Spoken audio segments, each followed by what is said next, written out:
Évangile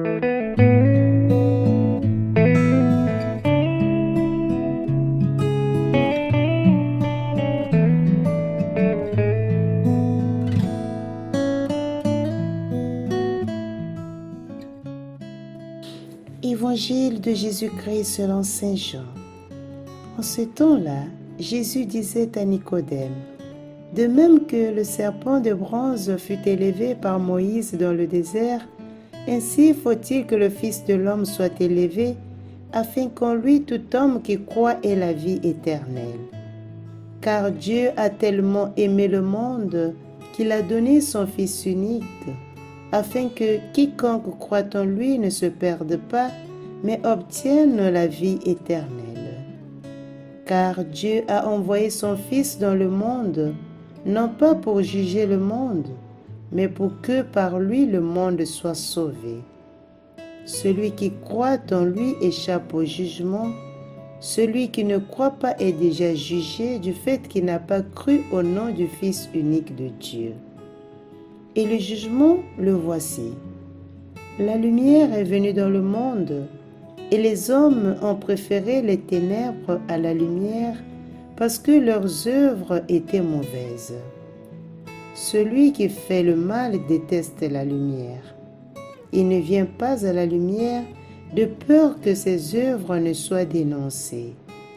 Mais celui qui fait la vérité vient à la lumière pour qu'il soit manifeste que ses œuvres ont été accomplies en union avec Dieu. Acclamons la parole de Dieu. Louange à toi, Seigneur Jésus.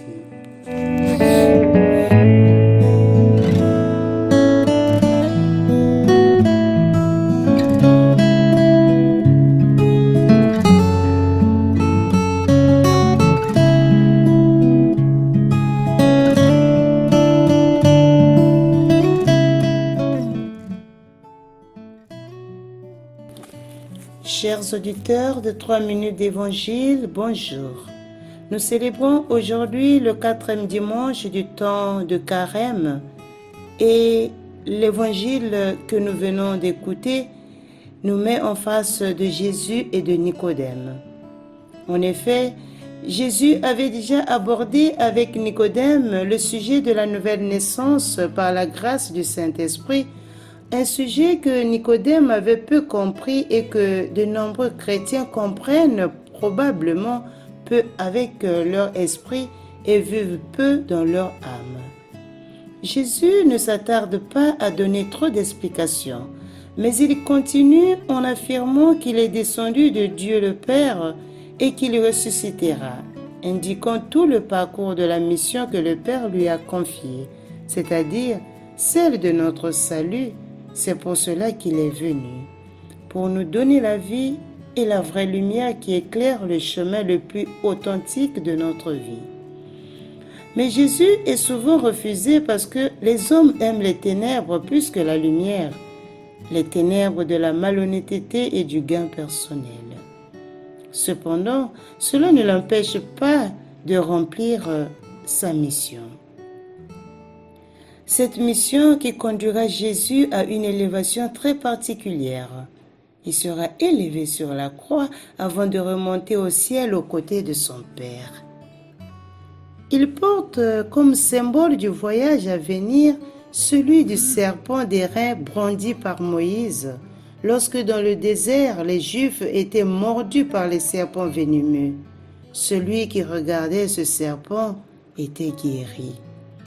Le verbe « regarder » ici a un sens vraiment précis. Il signifie regarder avec foi, c'est-à-dire croire. Celui qui croit en Jésus mort et ressuscité pour nous est sauvé.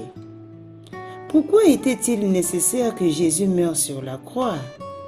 N'aurions-nous pas pu être sauvés par Dieu le Père d'une autre manière? En réalité, il s'agit vraiment d'une question plus théorique que réelle. Combien de fois avait-il envoyé des prophètes et des personnes saintes pour parler en son nom? Oui, seul l'amour qui se sacrifie au point de donner sa vie peut nous émouvoir et nous convaincre. Et c'est ce que Jésus a fait.